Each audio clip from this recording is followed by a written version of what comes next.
is one of the main carries for Homebois, although it does seem lately he's more of a support role more than anything else. Yeah, it's just tough. I was thinking about the Farsa, but the Farsa just doesn't really seem like the best choice to go for here.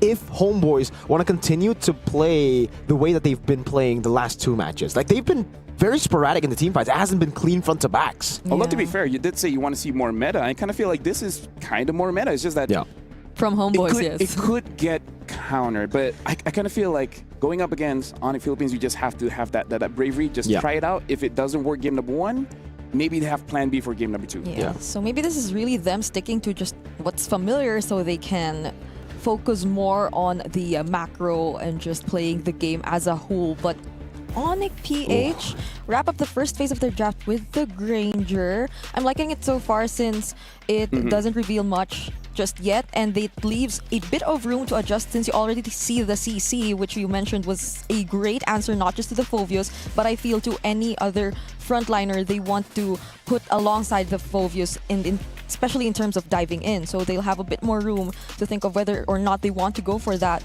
Oh, but they've banned the Fanny and the Fredrin.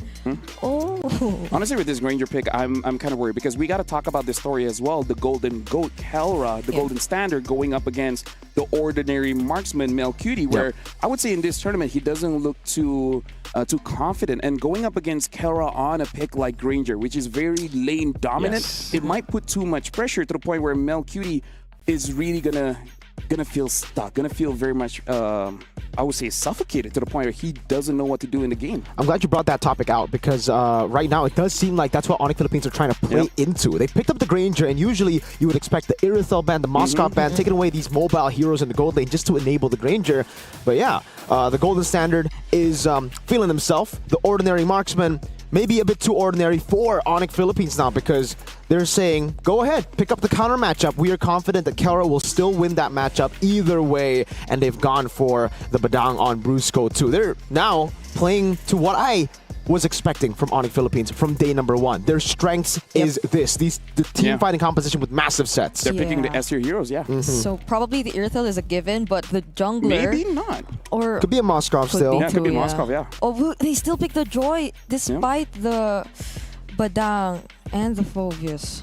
I mean, it does seem like there's little to no options left for Amal. There's the Hayabusa and other assassins, I guess, but this is, again, sticking to the meta, but speaking of talk about picking their best heroes on game 1. I kind of feel like this is their mindset. They want to get a very good momentum going in and making sure that they have a very dominant game 1 so that not only does Onic Philippines have that confidence, but take away the little confidence that Homebois has. So I kind of feel like for Homebois, they have to make sure early and mid is good because I kind of feel like losing in the mid game really screws if you're hit. If you lose late game, it's kind of like, yeah, whatever, they're the best team. But either way, this is, I would say, a very good draft coming in from both teams. We can definitely see the win condition. It really is about executing it. So now I'm going to give it over to Mirko as well as Brigida to start this game. Ladies and gentlemen, we've been seeing a whole lot of different variants of Onic Philippines here in this tournament, MSC 2025 at the Esports World Cup. We've seen day 1 to day 4, crazy picks all around, but finally here for the qualifying matchup, they decide to go with what works best. It's Lo Yi, a signature pick on the man who immortalized himself in the game with this pick at the M6 World Championship. Only difference is it's been changed. Now you're visible. Welcome to Atlanta Dawn. Homebois, can they deal with this? And imagine these are also some of the picks which Super Friends introduced the entire idea of the Brave Smite emblems to as well. So we're seeing that as we bring up the emblem build, a very tanky Lo Yi emblem build at that. So it's Tenacity, Brave Smite, and the same goes for Brusco. And it seems like they're banking on the idea of really spamming their skills or as much as they can with that additional cooldown reduction that they have. Could be the case with the Tenacity on both. Yeah, they might just be looking for... Oh, that was pretty early from Brusco. Okay. Yeah, an interesting sight to behold here early on. Master Assassin on the other side for Mlbb in the gold lane, really still playing towards the strength of the Moskov again, up against the Granger. Still feels the confidence, even though we've been talking about it. He hasn't really been able to perform at the level we expected him, especially after watching MPL Malaysia. Everybody else seems pretty normal, nothing too crazy. Except for that early flicker, I guess, Yeah. that we really saw. But I probably it was just playing safe since he saw that Ivan was nearby. But King Kong tries to damage Vel just a bit, since it might not be an easy task to actually go for the early pickup on the CC at this point. So I like how Homebois are actually being very careful of where they decide to position themselves, and not just careful, with just the right amount of aggression at that. It seems like they really want to attempt and contest this first objective. Yeah, mid-prio already. You can see the damage from Frizz. Vel not level 4 yet. Guess level 4 late. This should be free, but Amal walks up. Okay, Infernal Pursuits coming in from Kirk, but so will the Flicker, because the curtain call was already committed, but that's already enough time for King Kong to secure the objective, and Homebois will just play safe. There's a diversion. Where could they go? So I mean, if this is the case, you'll always have to be careful if you're Homebois, right? Yeah. This is the thing, you know. Me and Midnight actually have spoken about a few things with the Lo Yi change. We thought that would make the Lo Yi obsolete in the meta, but the way that we saw Sans play it, that was the first time. That was the only time we've seen Lo Yi before this, by the way, guys, is Sans using it in a way where it just scares your opponents. He would just use the diversion to give vision to the opponents. Opponents see the Lo Yi diversioning, and they're like, oh, where do we go? They're behind us. They overthink. Oh, Ivan finds Brusco. They decide to burst him down. There's the Fist Crake already. Amal will have enough damage. They secure first blood in this game. So, yeah, when you mentioned that, I was worried about Homebois and their capabilities of scouting out where Onic PH might be, checking the brushes and all that. But it seems like the call is just Izanami, or Ivan rather, committing the crowd control skills. If there's a target, then so be it. They have the tools to burst him down. Now it's Izanami who walks up. Amal. Wow. Early Purify. Yeah. Onic Philippines are giving Homebois so much respect in the early game. That flicker early from Brusco, now the instant Purify from Super Friends right as the skill 1 landed. And Kelra's doing a good job in lane right now. MelQT's got to be careful. Yeah, the matchup and the laning phase might be quite the struggle here for MlQT, but what's important is really just holding on, being the Moskov here and doing other things across the map later on when needed from your team. But Homebois, they're the ones holding the brush again. Get to find Brusco, targets him down. Under the airstrike already committed, but King Kong will be just right in time. But nonetheless, it's still Brusco who gets picked off first on the Badang. Great punish. Homebois are really just utilizing the pace of Onic Philippines and slowing it way down. They are holding angles instead of opening up the map because they know Onic are the ones who are going to do that. Kirk holding onto the turtle. It will just be a free one for King Kong. So yeah, Homebois, it's all about reactions from them. They've just been reacting to the moves of Onic Philippines and punishing them. Diversion up top. Oh, MlQT used the Spear of Misery, also has the Flicker, but the Phantom Execution, Thorn Rose will catch up, will keep himself safe under the turret, and Amal might just catch up to King Kong. Electrifying Beats already committed. Oh, the SOT also lands, and MlQT decides to go in, but then there's just the right timing coming in from Kirk, but he gets punished, brought under the turret, while he still gets to commit the Dark Wave and the Infernal Pursuits, but he's up against 4, and he won't be able to survive that.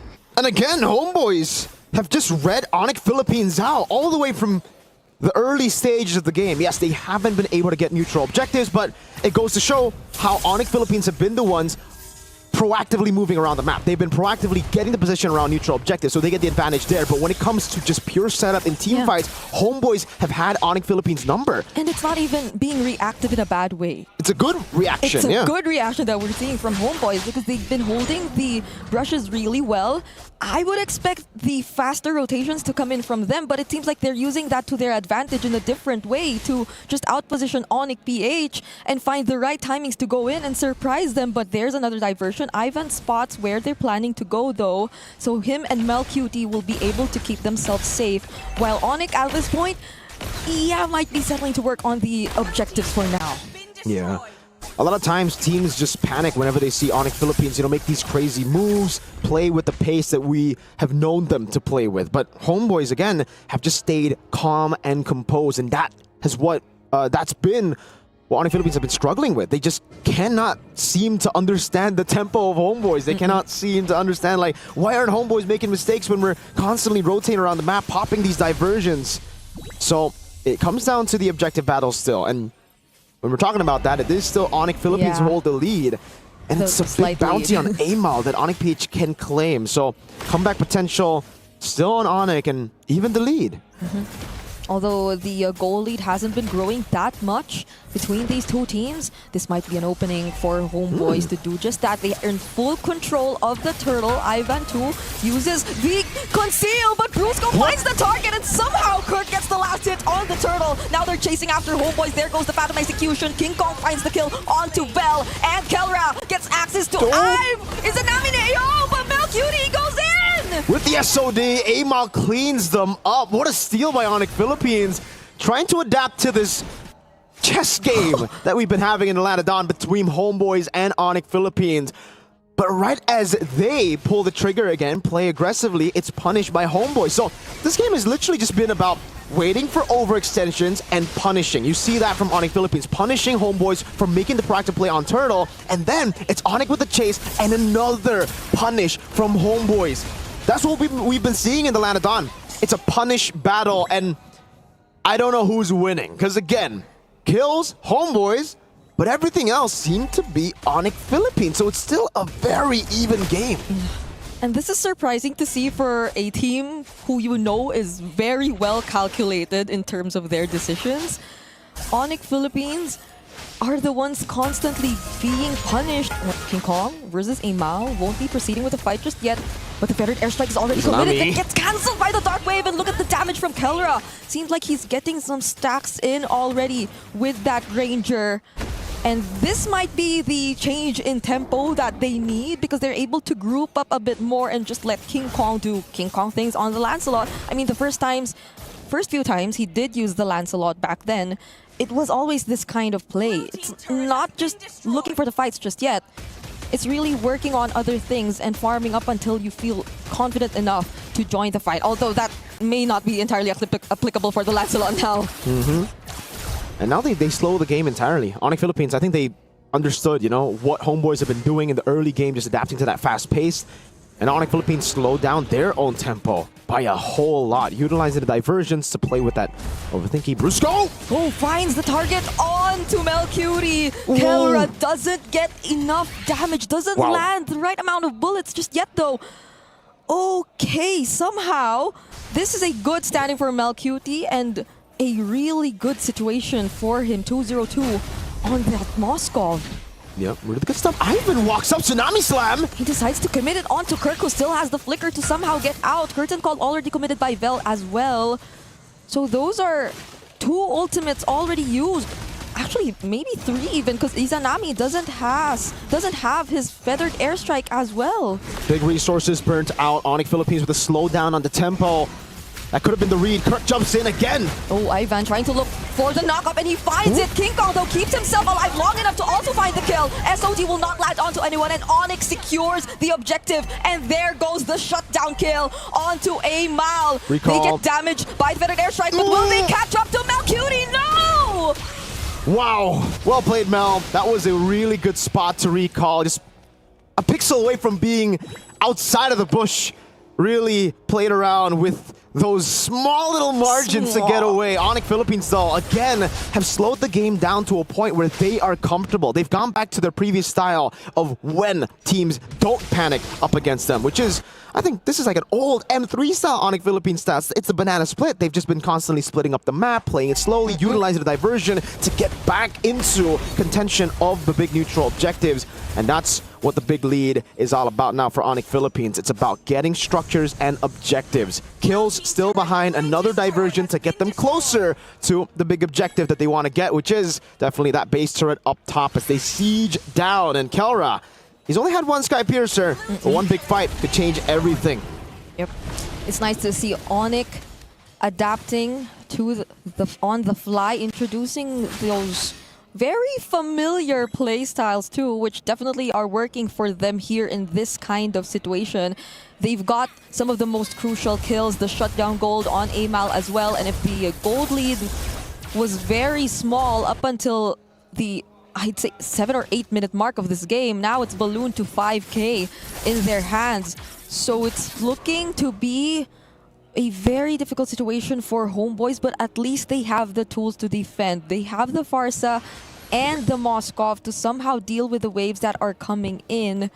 But now Onic PH, they might find, or they might seem a lot more confident to just go in with those surprise setups from Brusco if he finds another key target similar to how he has done it earlier.